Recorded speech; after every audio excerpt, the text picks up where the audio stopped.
Oh, thank you everyone for staying with us. Let's get right into the conversation now. We're seeing, especially the week that was, how that politicians have again acted in a way that, maybe in ways that redefine our political landscape, especially in light of the 2027 general election. In the middle of all that, we're also seeing how that the issue of whether or not results should be or can be or will be, if you like, transmitted electronically has also become a very topical discussion at this point in time, especially for advocates of transparent, credible, free and fair polls. And then, of course, we're seeing a little more than fair share of drama from political gladiators this very last week. How does this, again, impact the issues regarding the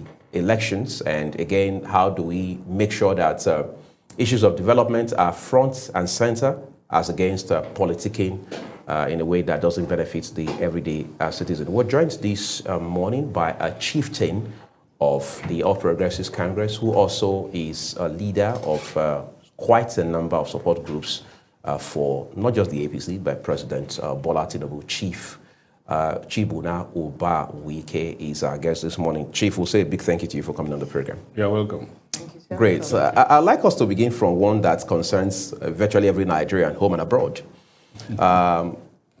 Transmission of electronic transmission of election results, to be or not to be. We understand there's already a debate now in front of federal lawmakers.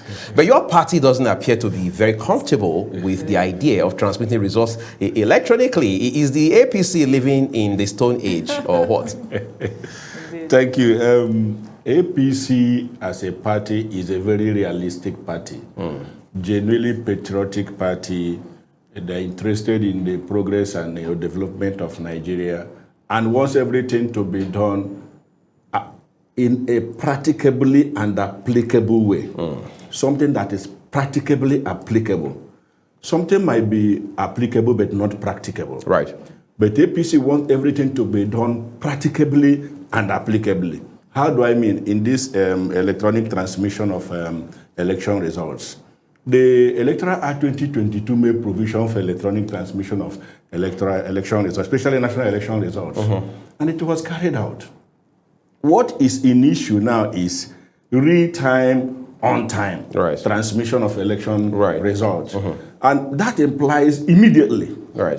Immediately the results are counted, the result sheets are signed by party agents and the polling unit officers, and everybody has a copy. You must transmit it immediately. APC is not against that, but we are asking the question, do we have the ICT infrastructure to cover the whole of Nigeria that will make it real-time, on-time?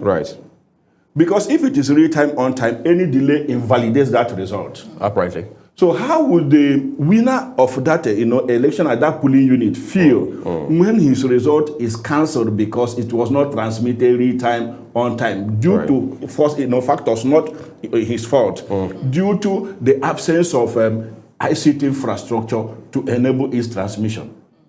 Well, you don't solve a problem by creating thousands of problems. We are trying to solve a problem. And in that bait, we will not create more problems in trying to solve that one. APC is saying, whichever method of transmission you want, no problem, we are ready. But will it do Nigeria well? How will the candidates of election that will be affected adversely by this on-time, real-time transmission of results, that the ICT, the lack of adequate ICT coverage will affect, will impact negatively? Those are the things. Then what is the cost to Nigeria and to the candidates? It costs a lot to run for an election in Nigeria. After campaigning, doing everything, providing logistics, and you win the election at your polling unit. And then at collation, because of effort, not yours, because of the absence of adequate ICT infrastructure, the result could not be transmitted immediately.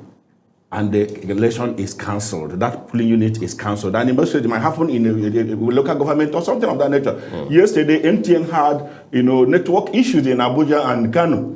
Imagine there was an election yesterday and there was network issue because INEC is not the one providing the network. Right. They rely so it's a on third-party service. Thank you very much. On third-party services, what if those third parties fail or disappoint, like MTN did yesterday in Abuja and Kano? What happens? Well, sir, talking about partnering with the third-party service, I think Nigerians are more concerned about the fact that this was a situation that played out in 2023. There was transmission of results that, was later reverted back to, the transfer of results. That was the issue Nigerians brought to the table and saying this year or 2027, we don't want to repeat. What happened? What stopped the government? Because the same government that took power in 2023, what stops them from working on our networks? Talking about third-party networks, they are stronger networks. In 2026, there are stronger networks. We have politicians that travel around the country. I've never called somebody in the UK and he complains of network problem. I've never called someone in the USA and complains of network problem. These politicians go around the world. They see how viable these solutions are. What stops them from even trying to make an attempt to see that it even works? Let Nigerians see that there's an effort. I think that is the problem. When we just fold our hands and keep saying it will not work, it will not work. We have 2023, 2024, 2025, 2026. All these years, nothing was put in place to make sure that there is, we are heading towards a solution to what happened, as against what happened in 2023. So I think it's a concern of Nigerians. Why do we always fold our hands? Why do our leaders always fold their hands to, saying this thing cannot work without even making attempts? Now, let me ask you, is it the government that provides the network? Well, the government does not, but there are better network providers that they can partner with. Excuse me. And what even stops our government? Let me tell you, you have said something. Okay. Let me respond. Okay, sir. It is not the government that provides the network. Okay. Government has liberalized our telecommunication systems. Oh. And we have private entities running the telecommunication system, providing the networks, not the government. Okay. Government's own is to provide the enabling environment for private investors to invest in that telecommunication sector. And private investors, they have invested in it. It is not the duty of government to provide the network. It is those network providers that you ask, why have they not deployed infrastructure to all the nook and crannies of Nigeria? The enabling environment has been made conducive for them. It is not the government. So the blame is not government. Government is ready. If you want to do real-time, on-time transmission today, we are ready. But do we have the infrastructure to carry it? We are saying all over the world. Brazil transmit real-time on time, but still there is problem with their elections. When they have their presidential, they quarrel and they go to court, even at times it resorts to war, civil unrest. In Brazil that transmits real-time on time. India does that, but also there is issue. America that does electronic voting has issues as well. The on-time, real-time transmission is not foolproof. It has a lot of issues associated with it. Have you considered the case of hackers? During the last election, the Minister of Communications then said that INEC server was attempted 12.9 million times. The hackers attempted to hack into it 12.9 million times. That was why, let me now tell you, even some of the presidential candidates, that contested with my own president, President Bola Ahmed Tinubu, brought in hackers to hack into INEC server to upload the results that have already written. This is why they are crying. Because if they succeed in hacking into that network, they will shut INEC out, upload their results. That is what the world will see. Okay. Wait. Okay. You see the issue that is trending now about wiretapping. We are coming to that.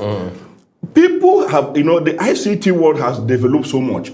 We have not developed to that level. Right. We have even advanced democracies that have developed that are still having issue with electronic transmission of results. They're talking about our own that we are developing. We are trying, you create more problems. What you are saying, let us make do with what we have. Even the courts, all over the world, have said the written results from EC8A, the result sheets, those documents are what is tenable and admissible in court, not the electronically transmitted whatever. They are prone to be hacked into, to be compromised. Imagine like what we are having now. It not surprise you. Some of the aspirants to the presidential office have already pre-written results waiting. If INEC open their server, they upload. Knock INEC off. So these are things. There must be, what we should be talking about is there enough security backup for the ICT we have to prevent hacking. Even in advanced democracy, even where they have, even in America, they still hack into, even there was a time that the Russians hacked into the Pentagon server. It has happened. This is an election we are talking about. Let us not act on emotions. Let us do what is, like I said, practicably applicable. To me, what is practicably applicable now is transmission of results. When they are written and counted, the ballots are counted. Remember, the election is manual. You do manual voting, it's manual collection, recorded and signed. Everybody has his copy. Then you can, transmit. But not saying it must be done now. That is what real time, on time implies. Right. It is not possible in the present Nigeria will do. Some will tell you what our POS, you have gone, even in city centers, many POS, many times you try, no network. Sorry, Priscilla, I just want to add to this, just so our viewers understand. Our real concern is how do we ensure we minimize fraud in our electoral process, sharp practices, and what have you. That's the whole idea. But your narrative now, Chief, sounds a bit helpless, or if you like, even hopeless, because it appears we are stuck. Yes. What is the way out? Because we've got to deal with this. It's in front of us. The way out is let us make do with what we have and improve on it. So how? As time goes on, we are comparing ourselves with advanced democracies that are up to 250 years, 100 years, and we are just 26 years or thereabout. 27 years democracy we are practicing. We will get there. We keep what happened in 1999 is not what is happening now. What happened in 2003 is not what is happening now. What happened in 2007 is not what is happening now. So we'll keep progressing and developing our systems to accommodate the exigencies of the time. But saying we must do it now, it's not practicable. So when we say we are going to improve on it, what are the measures? What are the spelled out measures that the Senate, the INEC has come out to say? Because that's what Nigerians want to hear. It is not about, like my colleague has said, it's not just about the on-time, real-time transmission. It's about reducing the fraud in the system. It's about reducing corruption. I strongly believe, I don't want to go back and forth with the whole argument on e-transmission of results, but Nigerians are talented. We are all over the world doing exploits. IT guys are everywhere. We have cybersecurity experts in Nigeria. We have great guys in Nigeria. It looks like the system is just made up of, old guys. I don't want to say that, but it's looking like that never wants to believe that there is change and it is possible. We are so backwards. In 2026, I was discussing with a cybersecurity expert, I think recently on Friday, and he made mention of the fact that yes, there will be hackers. But how about INEC make provisions of all political parties to come with their agents in form of cybersecurity experts? That is, you're not going to have the traditional agent alone. You have every party come with a certified, a professional cybersecurity expert in whatever situation room that will be provided for the elections and all of that. Because when you have all those people there, nobody will want to allow another person to cheat them in the sense of hacking. So you're able to spot, okay, something's going wrong here, something's going wrong. Or since it's a competition of or a bringing together of different political parties, it's not even a solution. Now you bring, remember, political parties, any representative of political party will be representing the interests of that party. Yes. And if it happens that it's his party that is hacking into the system, will he raise an alarm? Another party will raise an alarm. I'm asking, if it happens that it is his own party that is, hacking into it, will he raise an alarm? Someone if else it happens, excuse me. Yes, sir. In election and in the partisan politics will play now, there are chances that two parties might be working together, answering different names, and both of them have representatives common interest. Thank you very much. And it is them that are doing that. Will they raise an alarm? So are you saying that? Excuse me. See. No. What I'm saying is that we are evolving and developing. These things will be incorporated as we progress in our political development. It is not something that should be done immediately. We are in election year. It's not that it must import now, because we need to deploy ICT infrastructure to all the nooks and crannies of Nigeria and have enough cyber security backup. You don't do it overnight. It is a process. There are some equipment you will install that you test to run for 3, 4, 5, 6 months. To see how efficient they are, to test their integrity. And this is election period. The trial and error, you begin to correct some, the lapses you've identified. It is not something you've done immediate. So we keep growing, improving on the lapses we have identified until we get to where we want to be. It is not something that should be done immediately. You talked about how that, INEC chairman had said one time that there had been some 12.9 million attempts to Communications minister. Yes, minister, yes, exactly, to hack INEC server, which is natural. That happens every day. I mean, banks suffer those threats, as a matter of fact. But should they now say banks should go back to the days of manual banking, manual system, or should banks even shut down altogether? I mean, that's a rhetorical question, apparently. Then second, do we need to bank on private telecoms operators when we have a ministry with a mandate focusing on communications and digital economy? We have the Nigerian Communications Commission, the NCC, I mean, very big and pivotal. To that extent, it will appear government has been slack, deliberately or otherwise in this regard. But I want us to now talk about the role of political parties. Because when you look at it, when it's all said and done, reports of, all of the post-mortem that we see, whether local or international observers, always point to gaps in INEC's operations, and then the behaviors and attitudes of political parties, including yours, the APC. How do we correct those? Before I answer that, let me talk, respond to your, inference to banks having their system hacked into. You know how much losses banks, suffer on an annual basis. Thank you very much. Imagine it is an election. The result has been declared. No remedy. But would that also be a basis to go back to the drawing board? Wait now, that is the drawing board is what we are on. Excuse me, the drawing board is what we are. We are saying that it is not upon how, a kind of the cyber security the banks have, put in place to prevent fraud. ICT fraud, they still experience fraud day in day out. Imagine it was an election. The result has been declared already and the winner has emerged. Nothing you can do. So what I'm saying is this. We will keep developing until we deploy the needed ICT infrastructure to be able to accommodate what we are yearning for. We are not saying everything is manual. Already it is electronic transmission, but not real-time, on-time. The issue is real-time, on-time. That is the issue. So the mode is not a problem. It's not a problem. It is the element of real-time, on-time. That's the issue. The results are transmitted electronically already. Right. After collation, writing and everything, and counting of ballots, everybody signs. The result sheets are given to the party agents and the polling unit officers. And it declared that the polling unit before it is transmitted. Now they are saying it must be done immediately. That is what real-time, on-time implies. And we are saying that yes, we agree it to be done like that. But do we have the ICT infrastructure to enable us carry as of this moment? Thank immediately. You do transfer in banks. It doesn't go 3 days, 4 days. The person has not gotten the money. You have been debited.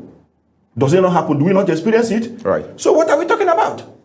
Until upon all the billions that banks, invest in deploying cybersecurity and ICT infrastructure in their banks and operations, still they suffer.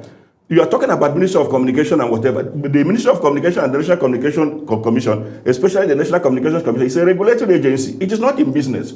The Ministry of Communication is to provide an enabling environment for the development of the communications. But it also drives policies. It brought up all policies and programs. Yes, creates framework. Thank you very much. And that is why the telecoms industry is liberalized for private investors to come and invest.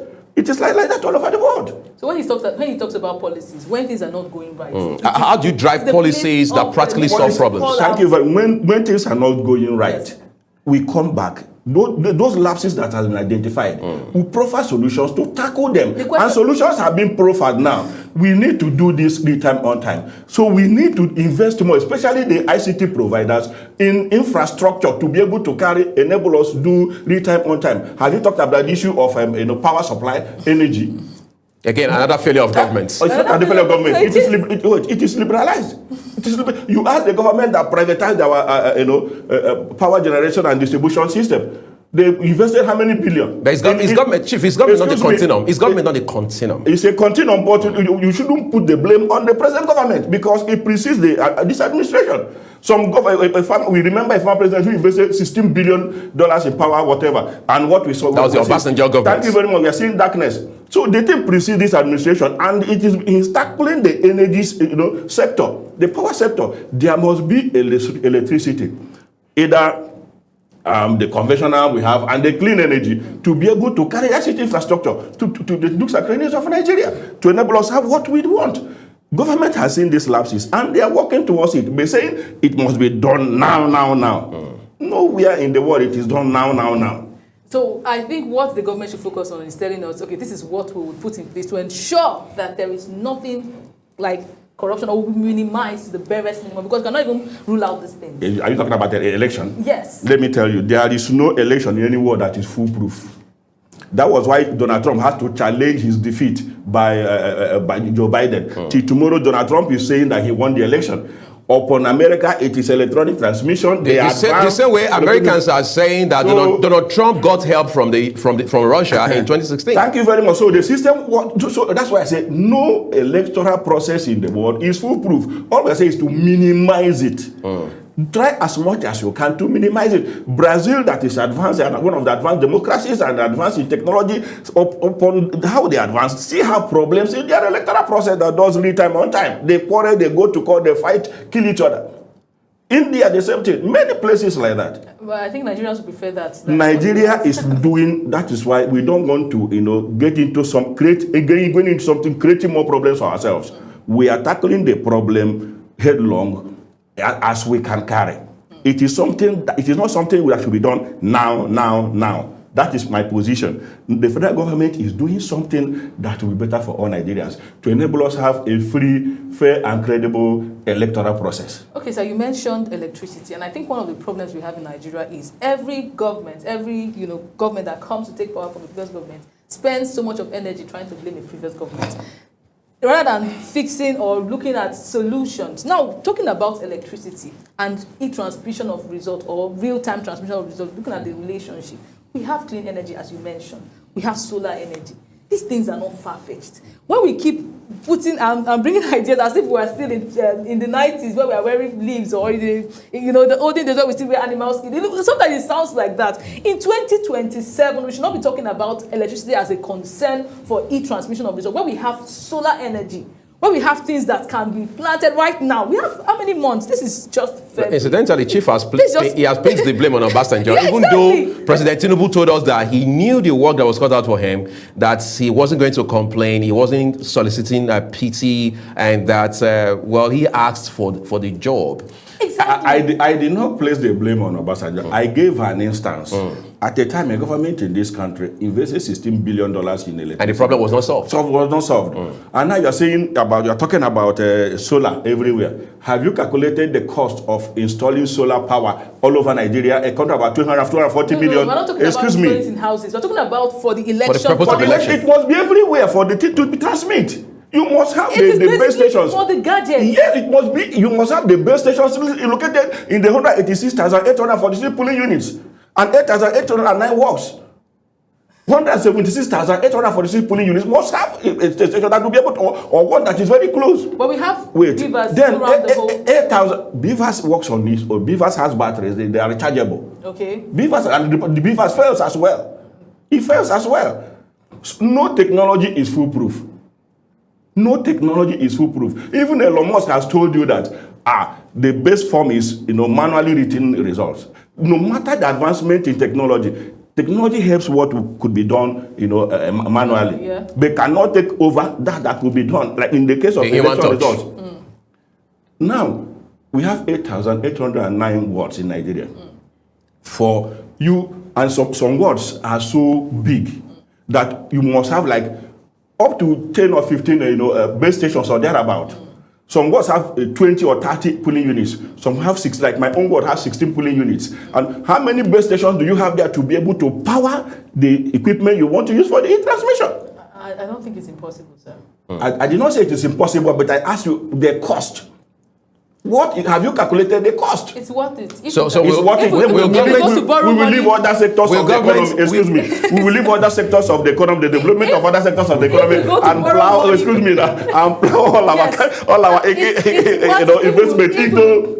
If we will get it right during our elections, I said we will get it right. We will get it right, but it is step by step.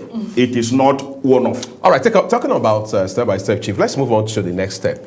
We understand your party has its convention scheduled for March, which is next month. Opposition is already saying that, just more like a reiteration, that there's an imminent implosion in your party that will happen. Of course, the APC has come out to debunk that. Does that not give you concern, especially the dynamics we have seen the last few weeks, couple of months? We are not concerned. Our convention is coming, and we'll have our convention peacefully and quietly, nothing like implosion. It is their wish, and it is them that are having implosion, quarreling amongst themselves who will be their presidential candidate, whether they will zone it to the south or zone to the north. They are no zoning and this and that. They are the ones quarreling with themselves, already having their own implosion. Our party is a well-structured party, the All Progressives Congress. And we have internal mechanism to address issues that could arise. Talking about implosion, no. Our convention will come, we'll have our convention peacefully, quietly, and move on. You're speaking of zoning. Well, these other parties, whether it's the ADC or the Labour Party, yes, they are still at crossroads as to who gets what, who clenches the ticket. But in the case of the APC, it appears to be a one-way street. There's not going to be contention over the ticket because President Bola Tinubu appears to be, to have it in the bag already. So there's no controversy over that. You don't change a winning team. President Bola Tinubu is a performing president. And he needs another time to consolidate on what he has started, the structural reforms he has embarked on, so that Nigerians will now see the dividends of these reforms. So, and he has the right of first refusal. He's our candidate. Though we did not foreclose any other person, who wants to aspire or wants to contest. For formality. So if you want to, you feel you have what it takes to, you are free. I hope you're not causing problems for innocent politicians. No. Anybody that feels it is open. You can't restrict people. You can't foreclose people's aspirations. Anyone that feels that he can perform and he has the wherewithal to, has what to give to Nigerians and wants to run, he's free to. So the APC will not be and slug it out with the APC will not be printing one form like we saw with the PDP. No. The APC will not print one form. We are a democratic, institution, a democratic party, and a progressive party. So we do our things progressively and democratically. Well, for me, I think it has become a concern that when Nigerian politicians or say a ruling president wants to go for a second term, instead of using successes of the administration to campaign, they now strategize in bringing people, trying to endorse people, trying to get people to come and speak for them. Increase the numbers. Maybe you're talking about other parties, but in my party, we campaign on issues and we'll use the programs and policies and achievements of our government to campaign. Like President Bola Tinubu has done a lot. More than what successive administrations have done. Areas that successive administrations from independence they had to enter, he has gone into it, and we are seeing results. The world is applauding Nigeria. Can you mention that, please? All along. You want me to mention? Yes, sir. They are too numerous. Time will fail us. No, please. Just... The area of fuel subsidy.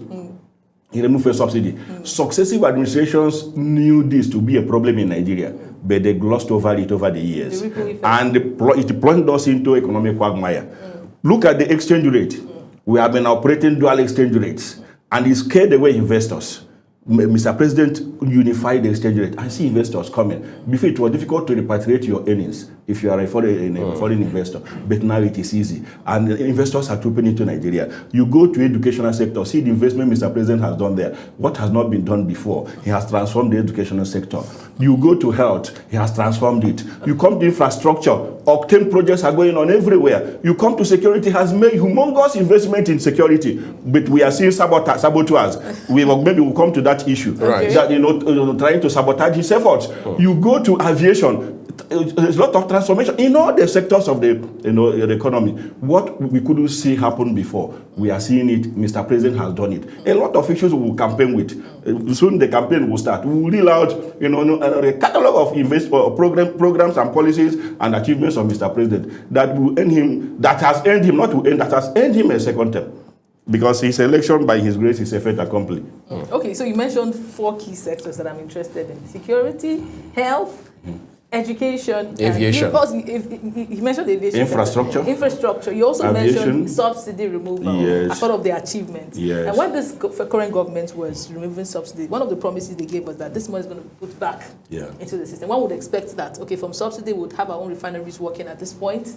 We'd have, our oil sector booming and all of that. But we have seen Dangote refinery come to, take a major stand or forefront in the oil sector. And talking about health, we still see incessant strikes in the health sector. Education just came out of their own strike during the festive seasons, and we saw them come out with, something to compete with, which we do not know if it has been implemented, because some schools have said they have not received their strike does not invalidate the fact that there has been enormous transformation in the sector. Well, it does not. Well, but strikes points to a problem in the sector. I want to tell you, so I am a politician. You are not. Most of those strikes are politically induced. By who?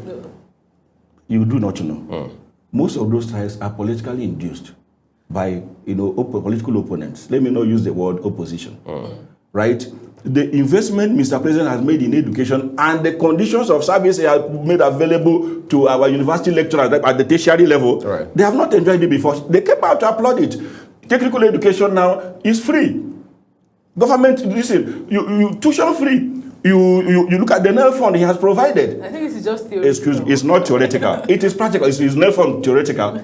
Well, we've not seen. It's NEL fund theoretical. You are a journalist. Carry out your investigation. I am also an educator. Thank you very much. So it is hardcore, evidentially pragmatic. You see it happen. The universities that have received, the funds for their students are talking. Every time NEFON makes publications, if that what NEFON has published, refute the publication. Have you seen any refutement?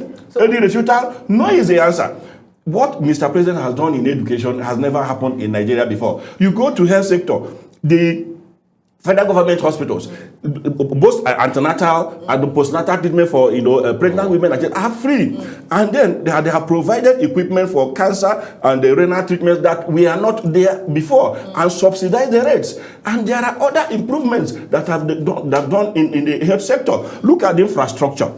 The kind of project going on in Nigeria now has never happened before. Remind you, most of those Octane projects were not initiated. They were not conceived by this administration. They have been conceived even, during the First Republic, Second Republic, and none of the successive administration had the wherewithal, to say, let me embark on this project. Even when we say we are living in abundance. But Mr. President came and said, these projects will open up Nigeria. They are, geo-economic corridor opening projects that will transform our economy, transform Nigeria and our landscape. Let us open it up. Let us embark on this project to open up Nigeria to investment and stimulate economic growth. They look at the aviation sector. Previously, we were owing airlines, we could not pay them. Foreign airlines stopped coming to Nigeria. Many. What has happened now? The debts were cleared. The debt with IMF was cleared. Which are many that I keep reeling out the achievements of this government. It's only a blind person and a wicked person that will say Nigeria has not made tremendous progress in the administration of President Bola Ahmed Tinubu. Somebody that does not want the progress of Nigeria, who has been part and parcel of those that has held us down, that will be, mounting such, I will call it rubbish in quote. So Nigeria has made tremendous progress under President Bola Ahmed Tinubu. The evidence are there. The world is applauding Nigeria. Okay, the president, incidentally, we understand, will be in Adamawa today, basically to commission projects by the government of Governor Amadou Fintri, and then also engage with political leaders in the state. So we understand there's next to no PDP flags on the streets as we speak, that the whole streets have now been adorned with APC flags. Again, this development has now spiked the rumor and speculation that Governor of Adamawa State is moving into your party, like several other governors have done across the country. Is there any truth in that? We say in normal parlance, in our local parlance, follow who no road. Our president Sabi road where? Our party Sabi road. So we welcome any genuinely patriotic Nigerian, irrespective of his the political position he occupies, that wants to join the All Progressives Congress and President Bola Ahmed Tinubu in transforming Nigeria. Whosoever the person is, we welcome the person. So if the governor of Adamawa State, His Excellency Amadou Fintri, wants to join our party, he is welcome. But is he joining the party? If he wants to join our party, he is welcome. So let us wait. We don't need to jump the gun. I'll tell you what the concern for many Nigerians, including myself, is the fact that many of these governors, the whole time they were in opposition, your party never really saw anything good that they were doing because obviously they were in the opposition. All of a sudden they cross over, they become part of the team that will join President Tinubu to transform Nigeria. Is that not too paradoxical for logic? No, it's not a paradox. Let me ask you this one. If they had joined the other party, will you make this statement? Well, maybe if I was a politician. If they had joined ADC or Labour Party or any other, will you make this statement? If I was a politician. Why is it that when they joined APC, people raise eyebrow? We could recall at a time in Nigeria, PDP was having about 30 governors or thereabout. Right. Nobody raised an issue. Why is it an issue that people are joining APC? And we are saying Nigeria is stating toward a one-party state or whatever. That is absolute political balderdash. They have seen the good works that Mr. President is doing, that APC is doing, and they want to follow the winning party and the ruling party that means well for Nigeria. And they feel they have something to contribute, to the development of Nigeria. And they join our party. You remember, if those ones are not performing, when they come into APC, they begin to perform. Oh, the APC has a way of making people perform. Yes, but you will see competition. Your fellow governors that are in APC are doing well. Why can't you do well? You understand? So that is something. That is a thing. I would like to throw the question back to you. I don't mean take us back, but if you were in the other party, would you say this about everything concerning the voting and electronic transmission of results? I am a genuinely patriotic Nigerian. I want the best for Nigeria. If you watch my conversations, I am balanced. I do not, because I am in APC, I say this or that, but I hit the facts the way they are. The way the facts are, I lay it bare. That is it. All right, we're taking a break now, Chief. When we return, we'll pivot a little regarding our conversations. We'll talk about the opposition, especially as it has to do with specific actors on that front. And we'll also look at some weighty allegations that are now in public domain, what the implications are for not just politicians and their political parties. Well, somebody said we don't have political parties, that they are political platforms. And they'll also talk about what they mean for citizens in our country, home and abroad. Stay with us, everyone. So last week, just about 4 days ago, there was an attempt to arrest former governor of Kaduna State, Malam Nasir El-Rufai, which failed. However, we understand at some point, somehow his passport got confiscated. And long story short, he'll be honoring some sort of invitation by a law enforcement agency today. But let's talk about the political side of this conversation. Following that drama at the airport, that incident, the former governor is now making several allegations. First of all, he says that even the allegation of Christian genocide as propounded by Donald Trump and his White House leadership has the APC behind it. He has talked about how that there's some grand plots by the APC and its leaders to ensure that it clamps down continually on opposition. Is that not what we are seeing right now? Because the man had said a day before that he would be the next to be arrested. And really, in less than 24 hours, there was an attempt to arrest him.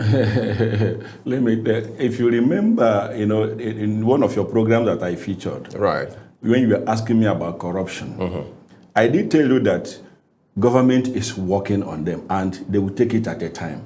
But let it not be when they start going after the people, they say, they are clamping down on opposition, clamping down on opposition. Political witch hunts. Thank you very much. Let it not be like that.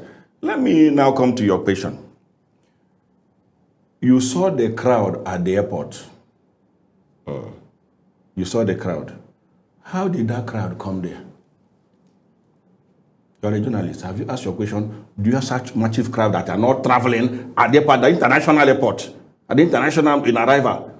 Such massive crowd in the airport? See, all these things are stage managed. I asked you about the crowd. How did the crowd come there? Not that they were traveling. Not that they came to see somebody off. Who assembled them? I'm coming. Who assembled them? If the DSS or the EFCC whoever wanted to arrest Malam Nasir El-Rufai, they will arrest him and nothing will happen. If they were, intended to arrest him, they will arrest him. So what we saw wasn't an intention to arrest him? No. If they want to arrest him, they will arrest him and nothing will happen. Remember, airport is a restricted area. And what they are doing, he stage manage the crowd. What did he want to provoke the government to take, use, maximum force if they were to arrest him? He wanted to provoke the government to use maximum force. There will be casualties. Airport is a restricted area. You don't infiltrate airport like that. Have you asked the question, where did those crowds come? And you feel what? Those crowds went out with him and went out with him. Who brought the crowd to the airport? So these things are propaganda, stage managed to provoke the government to do something. but the government is wiser. If they had wanted to arrest him, they will arrest him. They know his house. If they couldn't pick him at the airport, they'll go to his house and pick him. Is he above the law? No is the answer. So was the attempted arrest also stage managed? The attempted arrest, was it stage managed? There was nothing like arrest. Nobody wanted to arrest him. So what was the intention? Because he has invitation to answer to I think one of the security agencies. Right. And he traveled. Now to prevent him from traveling, they took his passport. Nobody wanted to arrest him. If the intention of government was to arrest him, is he bigger than security agencies? Is he bigger than Nigeria? Is he above the law? Does he have immunity? Then the crowd that was at the airport that time, where did they come from? Who brought them? And they left with him. I didn't know he supports us. Have we not always seen supporters with politicians, even with clergymen? In the hall. This meeting was not outside. In the hall, arrival hall. Haba. Where have you seen that happen before? If you're waiting for somebody, it is outside. So can we also blame that on airport security if that's the case? Are we saying he compromised airport security? Well, I will not say that. But my question is, how did those crowd gather inside the arrival hall? Clearance counter. Well, I think it's on the airport security. We shouldn't blame it on I said, how did those crowd get in there? Should that question not be to the leadership of the airport security? Well, it's left for the government to do that. But I'm asking you. You asked me you said they wanted to arrest him and whatever. Then I was laying bare the circumstances, the scenario there. Right. How did those crowd gather there at the arrival hall, at clearance counter? Airport is restricted, and if you have traveled abroad and coming back, you don't see crowd inside. You wait outside. Right. So how did those people get in there and all of them came out with him and went with him? Leave that one. Let's see what happens. Okay, the former governor has accused the NSC. How serious do you think is the accusation? It's an accusation. He who alleges should prove. That is what the law says. But this also weighs very heavily on national security. Thank you very much. It is part and parcel of the grand plan of the opposition towards electioneering period to begin to level forms of allegation against the government to paint the government in bad light before the electorates. No problem. But he who alleges should prove. He has made an allegation. Let him come forward with his facts and prove his allegations. That is when we take him serious. Then the one of wiretapping of the phone, he openly confessed. Yeah. The security agency should invite him to come and explain. It is against the law. Actually. It is against the law. Look at the insecurity we've been fighting over the years. The late head of state, blessed memory, General Sani Abacha said, if insecurity persists, I'm quoting what I did not see him say, it persists, after for more than 24 hours, that the hand of government is there. Now, they are not asking which government. Government has made humongous investment in security to stop this terrorism, banditry, kidnapping, and the thing has continued unabated. And someone who held position for 8 years as a governor, and we saw what happened in his state. For 8 years he was governor in Southern Kaduna, is coming to tell us that he wiretapped the phone conversation of the National Security Advisor. Maybe he has others too, other highly placed government officials has wiretapped their telephone conversation. Why is it that when the military or the armed forces make arrangement to strike a so place, the bandits or terrorists will get the information? Who are the people passing the information to them? I keep talking about sabotage. Who are the people? Maybe Eddie Serofai's investigation will unearth those that are sabotaging the effort of government in curbing insecurity in Nigeria. So could this be an issue of we all go down together? Let's watch and see what happens. Chief, you and I have talked about El-Rufai here on a couple of occasions. At one point, I remember asking you, is it possible the man is reacting from the standpoint of not being a part of this government, maybe feeling slighted by the president himself? So this is his own way of grinding an axe with the president and by extension the APC? Is that what we're dealing with? Loss of power syndrome. Well, is it even fair in the first place? Ask him whether what he's doing is fair. No, I'm talking about how he was treated by the APC. Treated by the APC. Let me tell you something. From what he has now openly confessed now, you should now confirm why the National Assembly refused to confirm him as a minister. What? Hold on. It was said there was security report against him. Right. Now, and that the security report, was weighty. The security report against him was weighty. Now, he could not be confirmed as a minister. Can't you see from what is happening now that the National Assembly were right in not confirming him? If he can openly come today and say he wiretapped the phone call, we do how long he has been doing that? Well, it's for security purposes. If he would do that to help our security architecture, why there not? Is no. You are not under the law. You are not permitted. Yes, but no. There is, if you can do that, I think it's an you issue are sabotaging. You are sabotaging the security architecture, because if you are doing it to secure, you have passed information. There wouldn't even be need for it. Is the terrorists. It is the terrorists who should wiretape their phone conversation and pass on to government, not wiretapping government conversation. I don't know whether you get me. So what we call if government has someone like a person of interest, the law permits them to bug your phone, bug your conversation. The law permits government to do that in national interest, in public, overriding public interest. But not an individual bugging government phone. For what now? No, he has explanations to make to the government. Why has insecurity unabated? Why has it continued unabated in Nigeria? These and more are the causes. I want us to put a bit more context to this, Chief. Mr. Nuhu Ribadu himself, I mean, being a security professional for quite a number of decades. What else? He's a politician. You can't take that away. At one point, he had even stood for president in this country. We've seen that happen in 2011, for example. As of this moment, there are speculations that, on the one hand, he wants to be governor of his state of Adamawa. On the other hand, they say no, he wants to be president in 2031, and that's the reason he's at the beck and call of the president. So we have all of those speculations which we cannot independently verify. Is it also possible that the NSA himself is becoming so political and that is coming to bite him at the end of the day? No is the answer. All you can say is that, like I keep saying, sabotage. There are saboteurs around him. Did he leave the door open? You might not. There is an instance that happened that I want to, before I get to that, there was a state governor, I don't want to mention the state and the name, one of our support group wrote to, wanted to have, they directed us to the chief of staff. We did a letter to the chief of staff. The chief of staff got our letter, and it gave us his phone number to be communicating with one of us. All of a sudden, that same phone number of chief of staff began to communicate with, one of us who was, who had the lead. We couldn't doubt the communication because the same looked authentic. Thank you very much. And we went ahead and do a few of the things that we were asked to do. It was at the long run. This is not. Let's look at this. What is happening? Why are we no longer getting response? Look. And it is this chief of staff. We went into it on our own. We discovered that some people around him, they are using his phone to do so and so. They would listen to his call. He will not chase them away. Listen to his conversation, and we have meetings with people. And when they go, they use his phone to do something. We reported. I don't know whether I get me. So, what happened now is that chances are that there are moles around the NSA, who could aid this thing.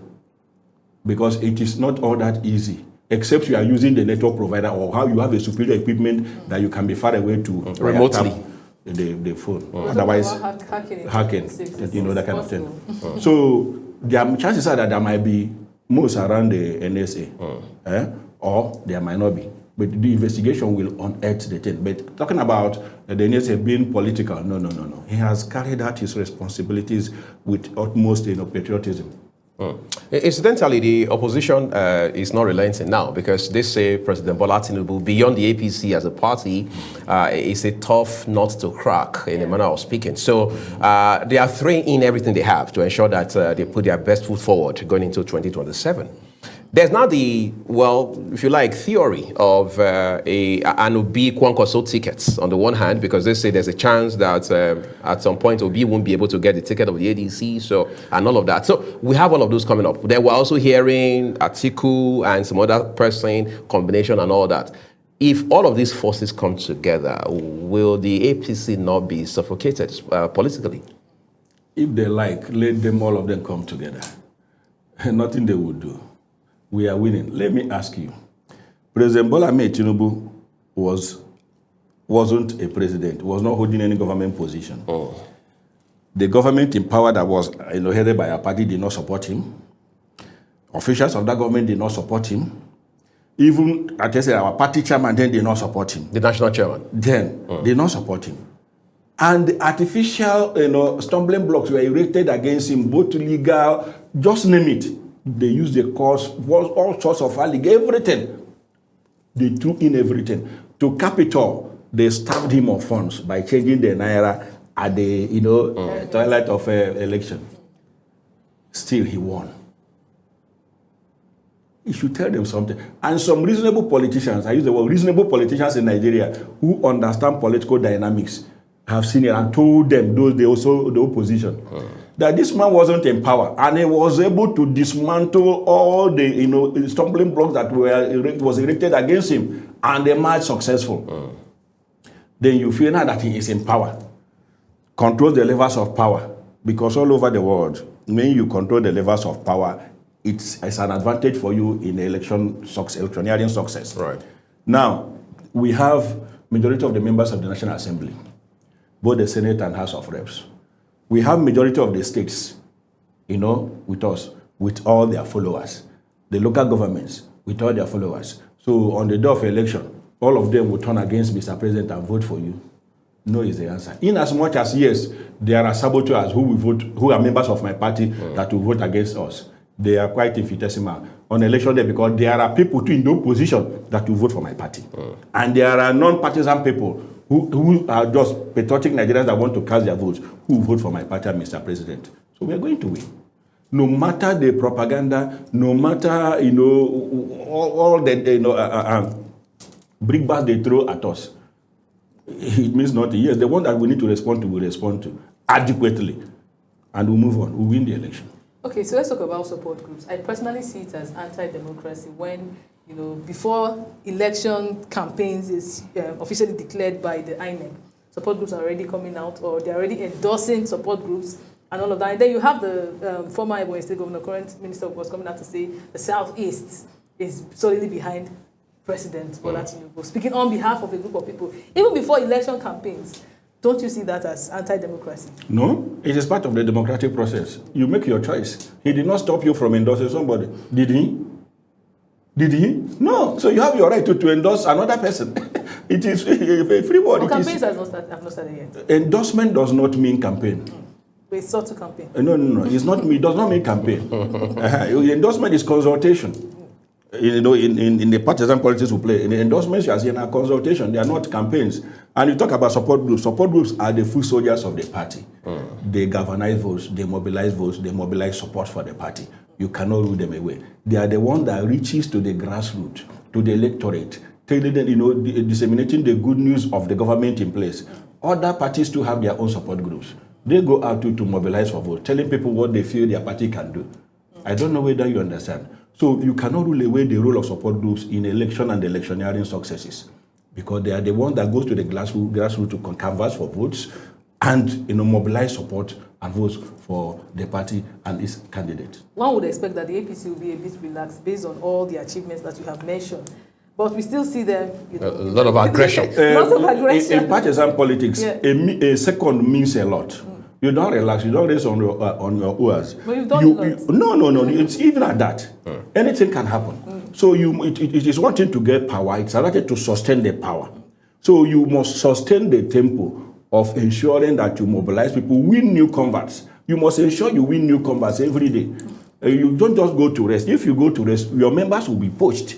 They will be fed with janjaweed information, and they will go the other way around. To forestall that, you make sure that you continually sensitize people. But does that not mean that your impact has not been felt yet? No. The impact has been felt so much, but you need to, that what we call saturated campaign. You saturate the mobilization, saturate the electoral space with your mobilization, so that everybody because some people do not know what the government is doing. Some people also that feel just give deaf ears, but you keep sounding it to them so that it will sink well into for them to buy into the good product you are selling. Advertisements say, if you don't say here I am, nobody will say there you are. Why do companies advertise their products? Products that were being advertised before you were born are still being advertised today. So why? I really think that the APC would have a very strong battle with opposition, because unlike 2023, we have stronger opposition. People are coming together to ensure that they don't return to power. I really feel that it's going to be a tough one for them. I don't know what you think. No, see, like I said several in my media outings, the position we have is within ourselves. There are saboteurs within us that are working against us, but with us. Within the APC? Within the APC, yes. That is why we must sustain the tempo of our campaign to let people know what the government is. So that those they are, misinformation and disinformation against the government, don't be members of APC, we will neutralize them. We have saboteurs within us working against us, who are with us. So because of them, and have they been identified? It is not easy to identify all of them, but there are ones you identify, you mention them. I think it's part of the sabotage and saboteurs that brought the APC into power in 2023. No. Sabotage is part of the system. No. See, excuse me, you don't rule saboteurs in political, they are always there. They are always there. Yes. But when they become more, especially like what we are seeing, some are disgruntled because of they couldn't get what they are looking for. Some they keep poisoning the hearts of people. Some are in ADC but still claiming to be with us in APC. You see them campaigning for ADC, supporting whatever ADC people are doing on some APC platforms, WhatsApp platforms and the other social media. And so those ones you have identified them. Some do not talk, but their body language. So those saboteurs we know within. We are working to make sure that we neutralize, we'll counter the false information that they are dishing out, the false narratives they are dishing out because of they couldn't get what they want from government. They resorted to that such blackmail and misinformation. We must counter it to inform people adequately and accurately so that people will understand what our government is doing and what our party is doing. But isn't this a win for democracy? I mean, we should move away from party politics to pressing politics. That is democracy. That's the beauty of democracy. So everybody has his say. If someone is APC and feels like an ADC person is someone that aligns with my values, why not give him subtle? It is not that claim because APC is doing better. No. They are doing it. I want to punish APC. Okay. It's a one out of selfishness. I want to punish APC. See, you did not give me this, and because of this, I will do like this. You understand? I will turn against you. So that. But speaking of saboteurs, Chief, should APC not genuinely, very genuinely be concerned? Because Adegboyega Oyetola lost election in Osun State. That's the election that should have brought him for his second term. It lost to Ademola Adeleke. And upon results, announcement of those results, we're told that APC had moles, APC had saboteurs on the inside who made that happen, gave that victory. And one of those persons the APC had accused consistently is former Minister of Interior, Rauf Aregbesola, who is now a big fish, so to speak, in the ADC. Yeah. And they say history always repeats itself. Yeah. So this time around, that's why we are saying that we are not resting on our oars. We have seen them. We know some of them, but we don't know all of them. So to forestall such things, we must keep we must be alert 247. Right. We must be at alert 247 to ensure that we do not give them that freedom and that benefit of doing what they have been doing before. We don't want to give that to them. We are at alert 247 working to ensure that they do not have that freedom to truncate the good works of APC, poison the house of electorates against APC, and do some other sinister things that they are doing. I want to ask you this. Perhaps I had hinted at it before with you in the previous conversation, just before we take a break now. We are hearing that there are figures, prominent political figures in the North, who are very concerned about the talks of Vice President Kashim Shettima not being returned for a second term with President Bola Tinubu, because they say they have to re-strategize, they have to rework the mechanism and what have you. And these very prominent figures are saying that, look, one way the APC can continue to hold on to power is to ensure that it returns not just a northerner, but a northern Muslim with the president in 2027. Are these not supposed to also be of concern, given that the Muslim ticket in 2023 was a very controversial discussion in this country? The Muslim ticket, yes, 2023 was controversial, but in 2027 it's not going to be controversial if it plays out. The Muslim ticket did not deny Christians the opportunity to serve their God or other practitioners of religion. Nigeria is a multi-religious state. Right. Thank you. So it never denied any of the religions the freedom to practice their religion. Mr. President is a very religiously liberal person. We have not seen him, punish one religion, or favor one religion against the other since his presidency. Rather, even other religions have enjoyed a lot of freedom compared to what happened, before. So the Muslim ticket is not going to pose any problem should my party decide, on that. And remember, those that worked against Mr. President because of Muslim ticket, the major arrowheads of that campaign are in my party now, working for Mr. President, because they have seen the good works of Mr. President, and they've seen that Mr. President meant well for Nigeria, and he has never worked against any religion. And in partisan politics, if you are genuinely contesting to win, you must strategize to ensure you field a candidate that will enable you to win. You must, take measures that will enable you to win and win, genuinely and well. So if my party decides to field Muslim ticket, another Muslim ticket, well and good. What we're even hearing is not Muslim ticket, it's Muslim Christian ticket. But I just want to ask you a pointed question, Chief. Yes, I know this may maybe kind of jostle you a little, but do you see from what is happening now that Kashim Shettima may not be returning with the president? I'm not seeing that. Mr. President has not said that. And Vice President Kashim Shettima has not said that as well. So if that's the case, what if that eventually plays out? Do you think it will happen? When we get to the bridge, we will cross it. Okay, the bridge is under construction. We understand. What's turn to INEC now? I mean, INEC is the entity always blamed every time a politician or a political party loses in an election. The chairman of the commission says that, look, this is not going to be business as usual, that the commission has now understood most of the challenges, the problems, and it's going to do better, do right by Nigerians going forward and be fair to all the parties involved. Now, INEC is asking for several billions. In all, if you put it together, we're looking at something in the neighborhood of #1 trillion. Is it about money or about system, about excellence in the way we conduct elections? It's about all that you mentioned. You need money to put in those systems. You need money to conduct the election. You need money to provide the logistics. And it is very, very tasking. It is expensive. I told you we have 176,846 polling units. And we have 8,809 wards. Just compilation of the voter register alone is very, very expensive. Compilation of the voter register alone. In all the 176,846 polling units.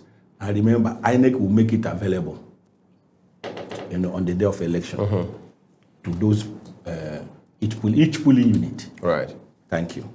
Each local government, each ward, each local government, each state. It is not an easy task. Then providing logistics, the manpower, each of the polling units INEC provides about 3 or 4 persons. Multiply it by 176,846, and they will pay them. Then, the areas that they do not have INEC, because they do not have INEC vehicles to convert, we only have vehicles at the state headquarters or local government. Even at the local government headquarters, they don't actually have vehicles. Imagine INEC should provide vehicles at the local government headquarters, each of them, at 774 local governments. They will charter vehicles, because if you have participated in election, you will understand. You will charter vehicles to carry INEC materials from the headquarters, to local government, from local government to the wards. Across all the states? Across all the states. It is very, very expensive. So what about security? They are not doing their work pro bono. You must pay them. So somebody looking at the figure, it's very much. Yes, when you break the figures down, you know that it is just a drop in the ocean. And we don't want to see, to have seen cases before that INEC presented a budget after they brought in additional supplementary budget, additional request.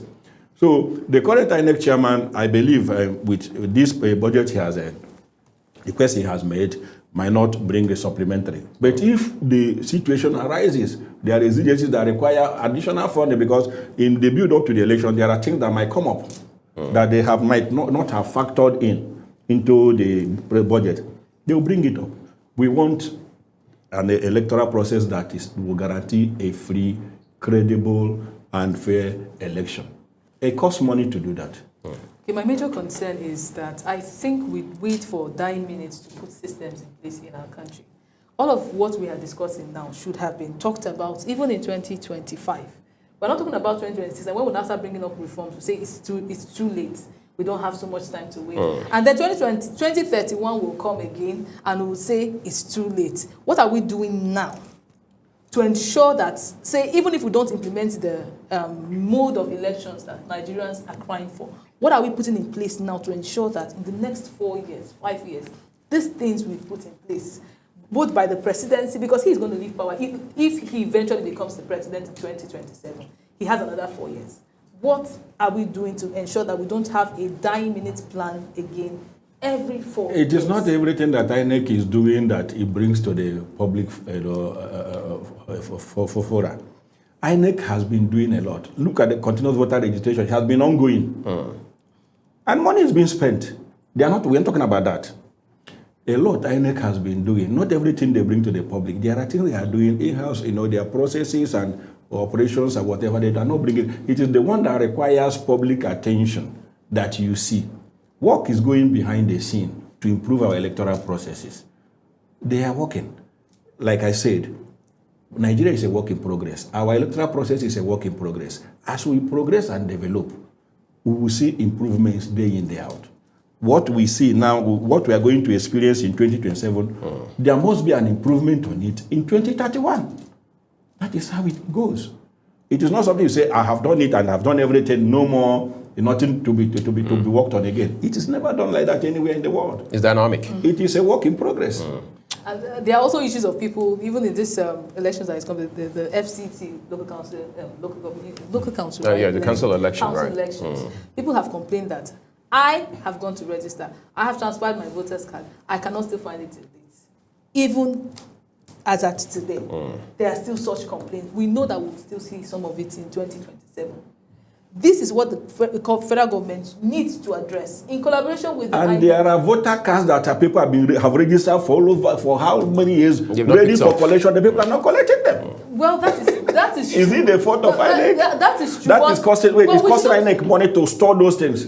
We agree with you. I agree with you. But it doesn't mean that because we have voters' cards that have not been collected, people should not get voters' cards. No. People shouldn't. No, it doesn't. Exactly. So we should talk about these things because we know that in 2027 we'll still have issues. Why not start registration years before? Why do we wait for the INEC has been doing it. So these are one of the reforms we need to have. That's the idea behind the CVR. There is continuous voter registration. Yes. Some of the people that you see complain maybe might have not provided the needed information. Or because if you want to transfer your voter card from one polling unit to the other, there are things you provide, the information you provide. Maybe the information is not accurate. And some people too are not transferring their voter card. They just went to do new registration. And when it goes into their system, because your details are already, they see your details, it will reject it. And they are the ones that you see come out to run, I have transferred my card from here to there, and they cannot give me. Most of them are lies. They go to do fresh registrations, and because of the kind of system INEC has in place, it must dictate you. Right. No matter you can have multiple registrations. Those are the people you see complaining. I'm telling you. We have the APC youth leader come here to make such a complaint. This is talking about someone is in the APC rather. APC. Those cases are very few. They are very few. And he didn't just speak for himself alone. I say they are very few. They are not. See, like initially, let me give you an instance. I live in Lagos. I was voting in Lagos. I said, no. I am going into politics full time. I must transfer. Well, politics is local. I must transfer my voter card. And I did it. When I traveled to check there, I said it was not ready, so and so. And I keep. Because of it, I was traveling regularly to make sure. And it was done years ago. You understand? It is humans that run the system. You cannot rule out mistake somewhere. And then it is technology as well. You cannot rule out faulty whatever. There must be human factor. but the complaints are not as it used to be. Before, it used to be many. I am telling you now that, yes, there might be cases of people that transfer their voter cards, whatever, that are having issues, have not collected. But majority of those that have done have collected. Some are those that engage in multiple registration. The system will reject them. Well, I want to think that INEC do not have enough hands when it comes to technology. Yes, I really feel like a lot of the INEC itself do not have technologically driven human resource. I feel like they're still operating with the analog thinking. Maybe you go to help them. You go to help them. All right, Chief, as we begin to wrap up now, let's talk about the Electoral Act, something that came on stream in 2022. And many persons, including politicians like yourself, said it was going to be a game changer for electoral process, but that hasn't been much of the case. Now, that same piece of legislation is being reviewed. What are your concerns at this point? What do you think should be knocked out or added to it? The issues that, we saw, to me, the case of statutory delegates, for party conventions, should be looked into. They should be amended to, bring in what was in the 2019 Act. You understand? Statutory delegates, and also there should be additions to the statutory delegate list for each of the parties. That is the area I have concern, because that time the 2020 Electoral Act disenfranchised a lot of statutory delegates. So I would want the National Assembly to work on it to reinstate, what it was ab initio, so that the statutory delegates are no longer disenfranchised. Do you think the Act, as it stands right now, provides enough, if you like, penalty or punishment for those who are caught in electoral malpractice of any kind? Well, for now, let's make do with what we have. Once you are caught and prosecuted and convicted and sentenced, you are an ex-convict. That tog alone, ex-convict, means a lot. Unless you have presidential pardon, you cannot run for an election. You cannot have a government appointment. Even in employment, it's a big question mark. So that toga ex-convict alone is enough punishment to me. We have a lot of ex-convicts still running political. No. You don't have ex-convicts that have not gotten presidential pardon that are running for political positions or have political appointments. Or whose convictions somehow have not been overturned. That's overturned by the superior courts. No. All right, let's now talk about the role of political parties. Well, we have a guest who says there are no political parties, they are political platforms. Let's talk about their role in terms of helping to strengthen democracy, because every time there's an anomaly, every time something goes south regarding our politics, our democracy, it's either we blame INEC or for the most part we blame political parties.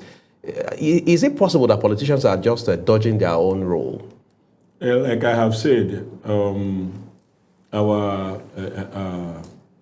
democracy is still evolving, and it rubs off on political parties. But politicians have a lot of blame on that, because most of the parties, there is lack of internal democracy in most of the political parties. And that is what has given room for a lot of litigations, in each election cycle. When there is no internal democracy in the party, how the leadership of the parties emerge, how candidates emerge during primaries, it breeds bad blood, and you see litigation upon litigation. Until political parties, imbibe and begin to practice internal democracy, it will reduce the political heating up the polity, and then saddening the judiciary with a lot of cases that hitherto are supposed not to get to the courts. So later, our political parties begin to practice internal democracy within themselves first. It will help in our, democratic process. Well, that's a fine place to leave it. I would like to say a big thank you to you, Chief Chibunna Ubawuike, for coming to talk to us about these developing stories. And as always, Global Television will continue to track them for you and just give you bit by bit updates as they continue to unfold, especially given that the 2027 general election is just upfront, and the Electoral Act in itself, which is basically part of the mechanism, as it were, driving the process, is also being looked at by legislators. But again, Nigeria is the only country we've got, and we must do everything possible to protect it. A quick reminder that the views of our guests are their opinions, and we'd like to say a big thank you to everyone who has spent time to watch Global Morning. Today, I am Uyag Mofewe, again appreciating you. And I am Priscilla Obasi, saying have a lovely day and make sure you get yourself ready for 2027. Bye-bye. Thank you.